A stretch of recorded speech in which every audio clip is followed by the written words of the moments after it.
Ceia memorial, uma lição de mordomia cristã. Mateus capítulo 26, os versos 17 a 24. Então vamos lá. Inicialmente eu quero deixar bem claro que eu não estou pensando em mordomia cristã apenas no aspecto financeiro, econômico. Eu estou pensando no mandamento, na exigência bíblica de uma boa administração da vida como um todo. O pensamento, saúde, o corpo, a espiritualidade, o tempo, a própria devoção, das relações intersociais, como disse, da família, da igreja, da sociedade e também das finanças. Eu quero estudar a Bíblia com você, pensando em mordomia e toda a sua abrangência para a vida cristã. Por quê? Porque na primeira carta do apóstolo Pedro, no capítulo 4, no verso 10, você pode conferir na sua Bíblia, 1 Pedro, capítulo 4, verso 10, o texto diz que devemos ser bons dispenseiros da multiforme graça de Deus, servindo a Deus, aos irmãos e ao próximo, conforme os dons que recebemos. Então a multiforme graça de Deus envolve vários aspectos, porque não é uma graça que envolve um único aspecto da vida, ou a salvação, a espiritualidade, ou as finanças, ou os bens materiais, ou a saúde, porque essa graça ela tem várias formas,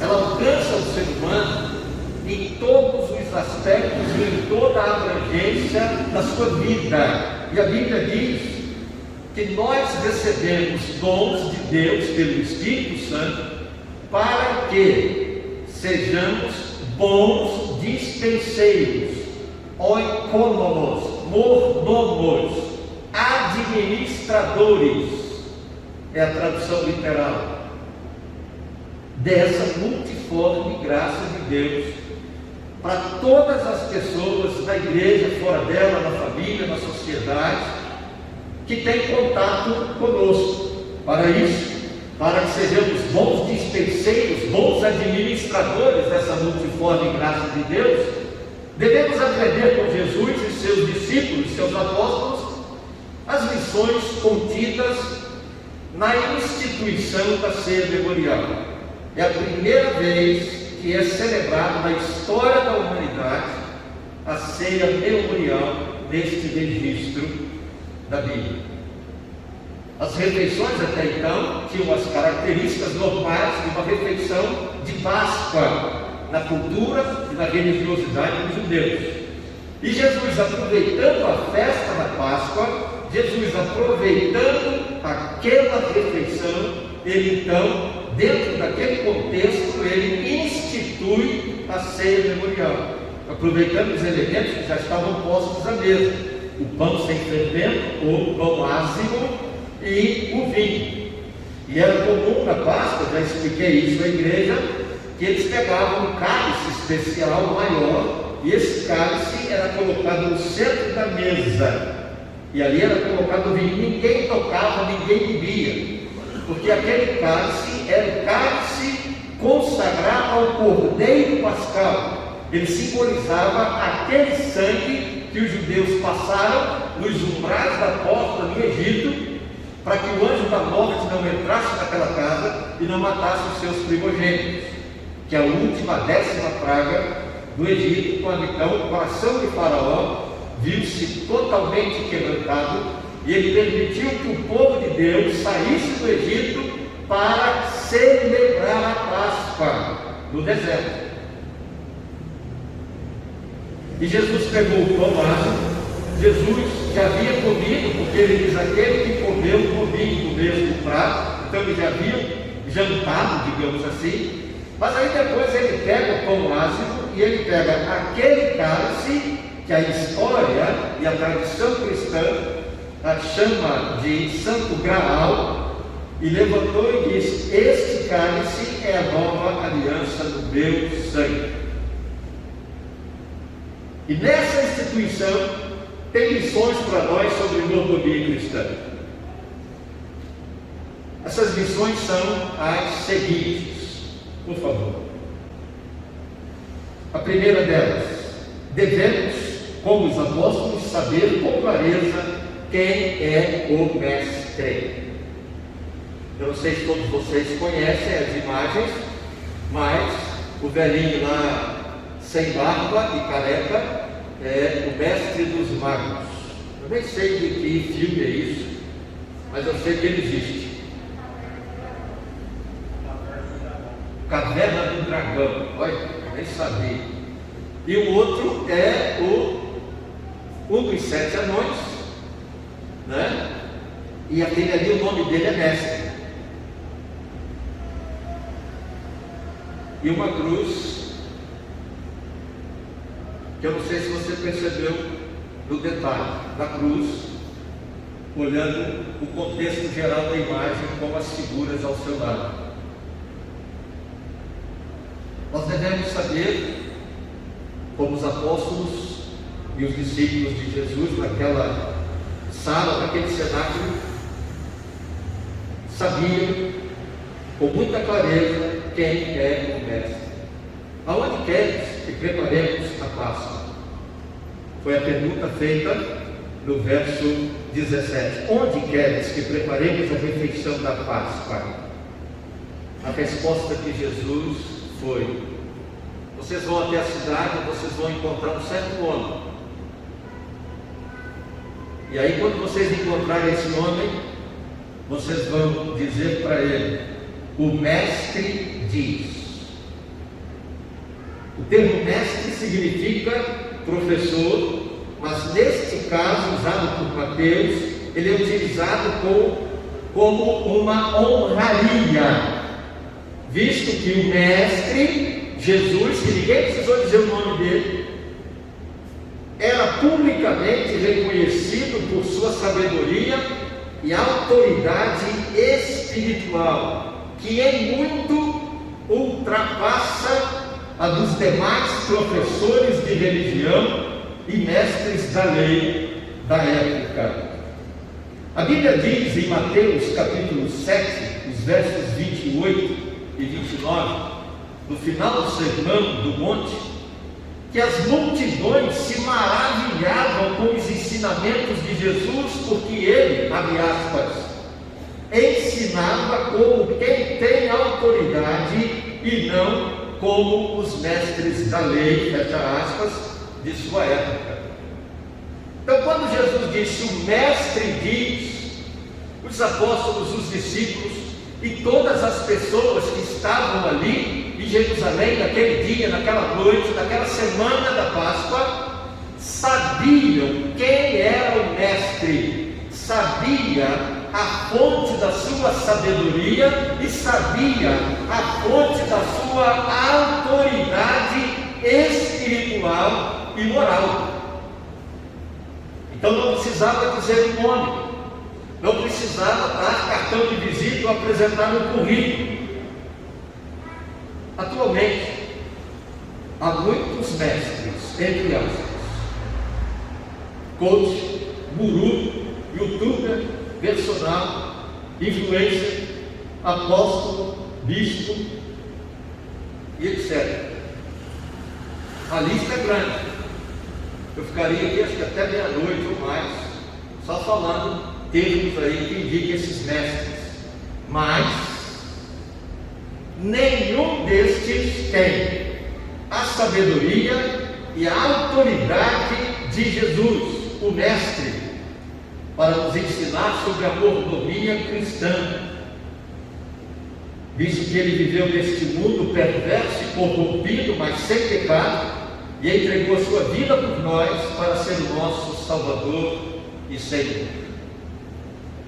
Eu assisti em vídeo, até porque conversava com a minha esposa antes dela viajar, sobre a tristeza que se abate na família, porque o casal da nossa família, pastores, o casal de pastores, saiu da igreja e enveredou nesse caminho de coach agora. E a tristeza, para piorar, veio porque a pastora agora fez um curso e está ministrando, Patrícia sabe bem disso, constelação familiar. Se você nunca ouviu, não precisa pesquisar não, porque é coisa do inferno, do diabo, não presta. É uma curiosidade que não vai te fazer bem. Eu tive que estudar o assunto, que a minha querida irmã Patrícia me fez uma pergunta e me deu um trabalho danado para estudar e respondi a pergunta, mas graças a Deus eu pude responder e daí aprendi.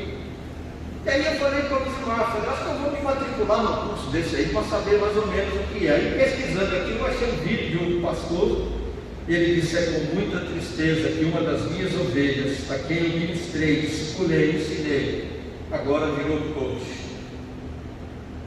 Não é mais pastor. E aí ele diz no vídeo: a minha tristeza é maior, porque várias igrejas de pastores convidam esse indivíduo para dar palestras como se ele fosse profeta.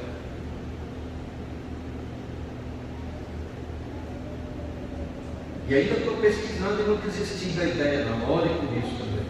Não vou usar, mas para conhecer mesmo, porque eu não gosto de falar sem saber, sem conhecer você.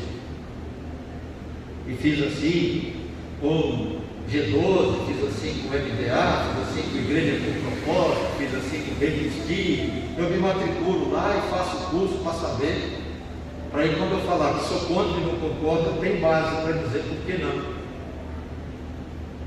Porque não existe nesse mundo um mestre, queridos, nem eu. E olha que eu gosto de ensinar. E olha que eu gosto de estudar para ensinar. E eu dou aulas há 32 anos, porque é uma forma que eu tenho de não parar de estudar, de me atualizar.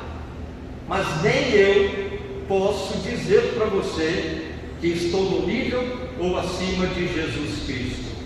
Ele é o único mestre por excelência, que tem Deus, o Pai, como fonte da sabedoria, e Ele é a sabedoria de Deus, diz a Bíblia em Provérbios capítulo 8. E Ele é revestido de autoridade espiritual, porque Ele é o doador do Espírito Santo, que nos dá autoridade para realizar a sua obra no mundo. A segunda lição é a seguinte: devemos, como os apóstolos, ter disposição para fazer aquilo que o Mestre diz.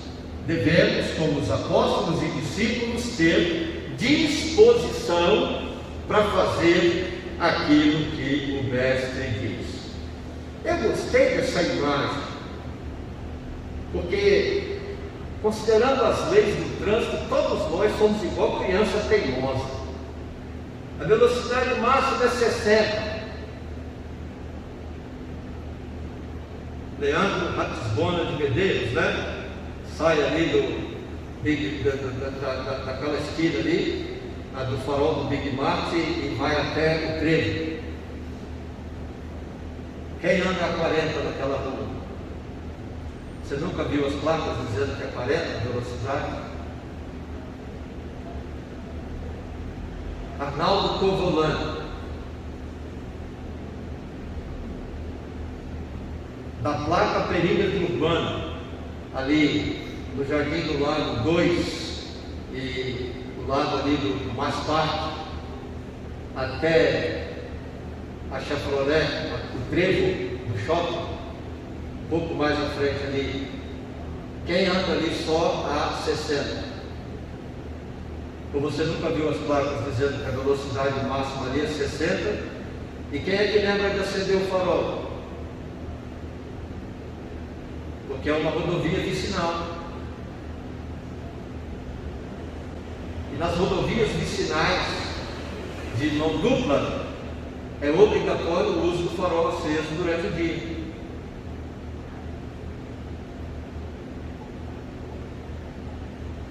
Sabemos o que deve ser feito, alguém diz para nós o que deve ser feito, mas às vezes a gente nem se dá conta de que recebeu uma ordem. Na vida cristã, isso não funciona. O termo que está no texto, quando Jesus manda responder, o Mestre diz, tem o sentido de propor uma opção. propor um desafio ou determinar uma tarefa. É uma ordem assertiva, ou seja, uma ordem indiscutível. Se você não cumpre, você está errado. Você agiu com desobediência. Essa ordem, essa proposta ou essa proposição, que é um desafio, que determina uma tarefa, que é assertiva, por isso indiscutível, deve ser recebida e obedecida por ser superior e por ser, e a palavra é essa mesmo, imposta pelo mestre. Não é sugerida, não é solicitada, é imposta pelo mestre. Se eles, ao invés de usar a palavra mestre, tivessem usado o nome de Jesus, eles teriam desobedecido a Jesus. Porque a ordem foi: vocês vão dizer, o mestre, e N maiúsculo do mestre, diz. É uma conjugação que soaria no imperativo, uma ordem absoluta, o tempo verbal aulístico, que não tem na língua portuguesa, uma ordem que é final e tem que ser cumprida, não se discute, não se negocia, tem que ser obedecida. Ela foi imposta pelo Mestre Jesus, que é o único que tem plena sabedoria espiritual e suprema autoridade, é o único que tem soberania para fazer tal propositura. O mesmo termo e sentido aparece na Bíblia quando Jesus ensina aos seus discípulos e ouvintes ao declarar: eu lhes digo. Mateus capítulo 5, do verso 17 até o capítulo 6, verso 29, no Sermão do Monte. A partir do verso 17, Jesus começa: vocês ouviram o que foi dito?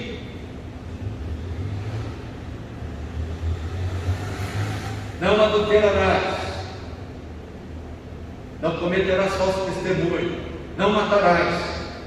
Aí Jesus completa: eu, porém, vos digo. É o mesmo dito que aparece aqui, o diz que aparece aqui em Mateus capítulo 26, nesse verso que escolhi.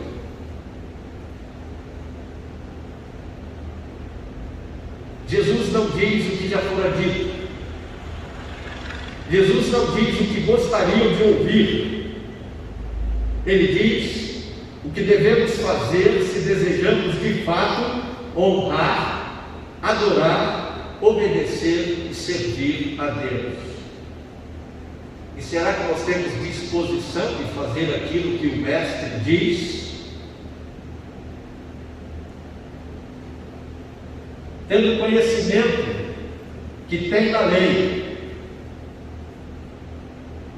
de Deus, sendo Jesus mesmo o objetivo, o propósito, o fim último da lei, como diz o apóstolo Paulo em Romanos capítulo 10, porque o fim da lei é Cristo, e a palavra fim ali é telos, e ali não é fim de acabar, é fim de finalidade, de objetivo, do alvo a ser alcançado. O propósito, o alvo, o objetivo da lei é Cristo. Aí Paulo vai dizer em Gálatas que a lei foi apenas um aio, um pedagogo, um instrutor de crianças, para que ele pudesse aprender o que realmente é importante e necessário para a vida adulta. E essa é a ideia do pai da luz, usado por Paulo, como diz que a lei serviu como aio, o auxiliar nas mãos de Deus, no propósito de Deus, para que pudéssemos ter o entendimento de quem é Cristo, da soberania de Cristo, da autoridade espiritual de Cristo, a fim de que Ele seja o nosso Mestre e Senhor. E quando Ele fala, quando Ele diz, sejamos obedientes à Sua palavra. Somente Jesus tem autoridade para nos dizer o que fazer em todas as áreas da nossa vida, a fim de que sejamos bons mordomos, bons dispenseiros de tudo o que Deus nos concede, seja a vida, a família, o dinheiro, os bens, a salvação, as bênçãos, por sua infinita e merecida graça, como diz em Efésios capítulo 2, os versos de 4 a 10. Tem muita gente correndo atrás de prosperidade, muita gente correndo atrás de felicidade, muita gente correndo atrás de bem-estar, de sucesso, esquecendo que a promessa de Deus diz que seremos abençoados com toda espécie, com todo tipo, com toda sorte de bênçãos espirituais. E as materiais vêm de rebote. Eu não preciso correr atrás delas. Deuteronômio 28. Um dos vídeos que eu gravei para essa semana, acho que de quarta-feira, falando sobre isso. E você deve assistir.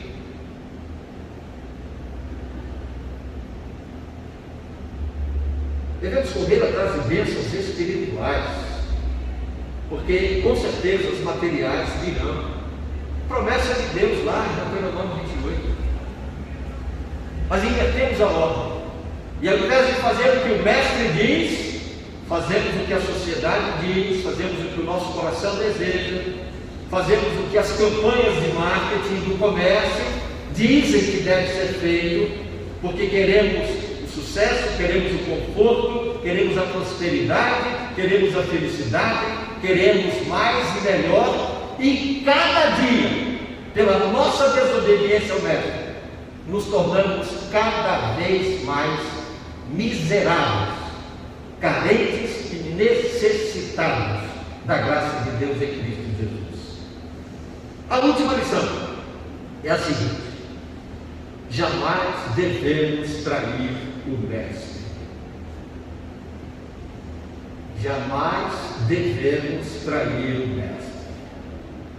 Jesus surpreende a todos e diz que um deles era um pérfido traidor, causando espanto, negação, curiosidade, cinismo e desleal perfídia por parte dos Iscariotes, o Judas que veio de Quiriote. Por isso, Judas Iscariote. Não havia como evitar a crucificação. Jesus sabia disso. E o texto bíblico diz isso. O Filho do Homem vai conforme dele está escrito. Essa é a missão de Jesus na terra. Como Messias de Deus, ele nasceu para isso. Porém, a declaração de Jesus no verso 24 é significativa e espiritualmente profunda e séria. Eu devo confessar que eu mesmo fiquei assustado ao estudar a afirmação de Jesus. O texto de Jesus diz assim: aquele, verso 23, que comeu comigo do mesmo prato, há de me trair. O Filho do Homem vai, como está escrito a seu respeito, mas ai daquele que trai o Filho do Homem. E é interessante que aqui tem um ponto de exclamação. Jesus falou isso assim, né? Mas ai daquele que trai o Filho do Homem. Melhor lhe seria não haver nascido. Aqui, minha mente, meu coração, minha alma e meu espírito travaram, se arrepiaram. E eu confesso que fui tomado de medo. Muito medo. Porque Jesus deixa claro que a profecia sobre a sua morte na cruz se cumpriria de qualquer forma. Mas Jesus ressalta, por conhecer o caráter de Judas Iscariotes, o meu caráter, o seu caráter, o caráter de cada um. Jesus sabia, Jesus também conhecia a malignidade de postura tão sombria e sobrecarregada de pérfido obscurantismo, de uma traição por dinheiro, por bens e valores materiais.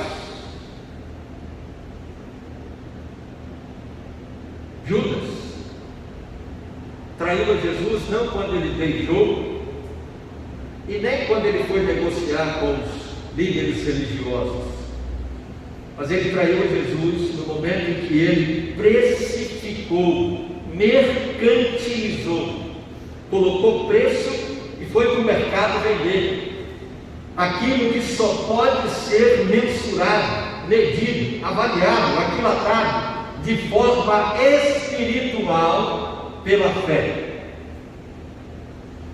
Eu me lembrava daquele cântico que muitas igrejas ainda cantam, que diz: eu nunca saberei o preço dos meus pecados lá na cruz. Aqui na igreja a gente não canta assim não, porque eu expliquei para o Ministério de Louvor à época e a gente mudou a letra.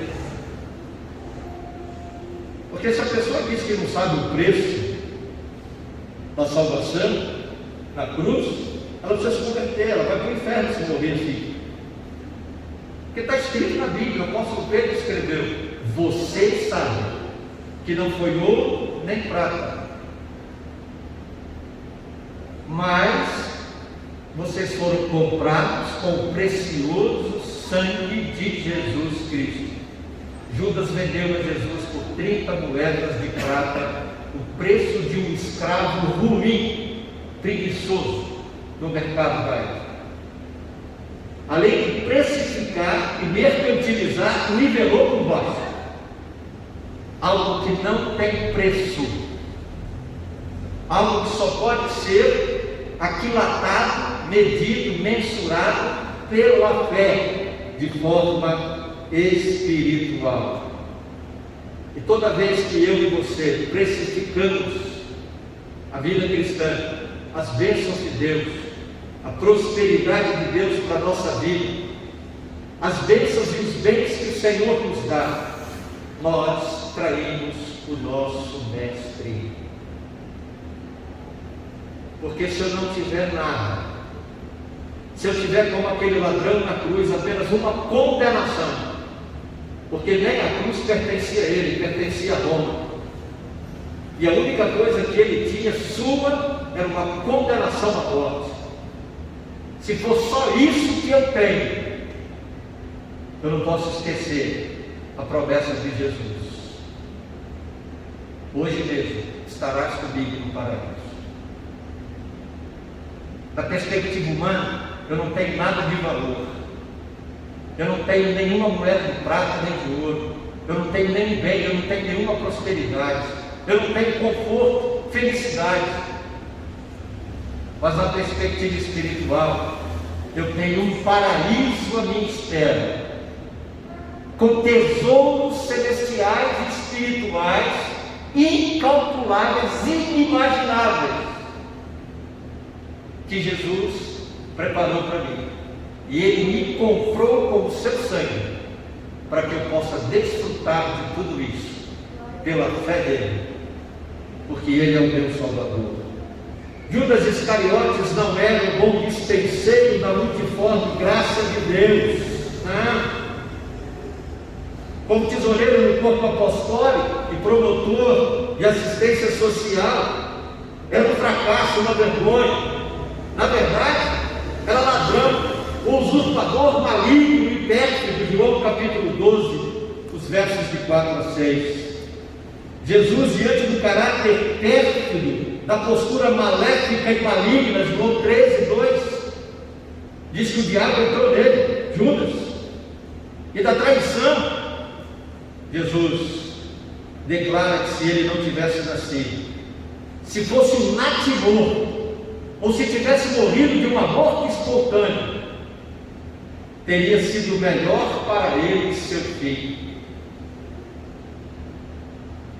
E eu confesso que essa ideia me assustou, porque não é o apóstolo que diz, não é Paulo que escreveu, foi Jesus, com toda a sua sabedoria e autoridade espiritual, o verbo vivo de Deus, dizendo: olha, Fernandão, se você precificar as bênçãos de Deus, se você mesmo utilizar a fé, seria melhor que você tivesse nascido morto, ou que sua mãe tivesse tido um aborto espontâneo. Porque pela graça e misericórdia de Deus, você poderia até alcançar a glória celestial, mas não teria tido oportunidade de ser um traidor. Não teria tido o malogrado intento de trair o mestre. Isso deve fazer a gente refletir. Judas se suicidou, Mateus capítulo 27, versos 3 a 5. E por isso, irmãos e irmãs, eu creio, respeito quem pensa o contrário, mas eu acredito que, por ter se suicidado, Judas foi para o inferno, porque é isso que está escrito em Apocalipse, capítulo 21, verso 8.